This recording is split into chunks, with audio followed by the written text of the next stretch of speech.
இன்னைக்கு சமுதாயத்தில் சமூக உணர்வு இல்லை. கட்சி உணர்வு இருக்கு, ஜாதி உணர்வு இருக்கு, மத உணர்வு இருக்கு. இன்னும் சொல்ல போனா வருத்தப்படக்கூடிய விஷயம், பல சமூக அமைப்புகள் இருக்கு. அந்த சமூக அமைப்புகள் கூட அமைப்புகள் உணர்வு இருக்கு.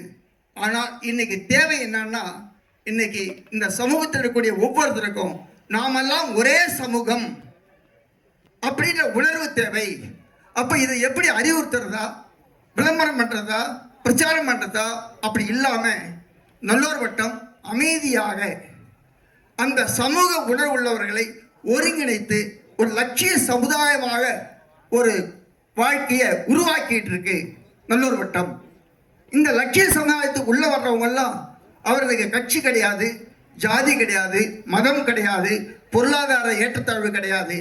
அப்படி நாம் ஒரே குடும்பமாக வாழ முடியுமானா வாழ முடியும் அப்படின்னு வாழ்ந்து காமிச்சு செய்துதான் நல்லோர் வட்டம்.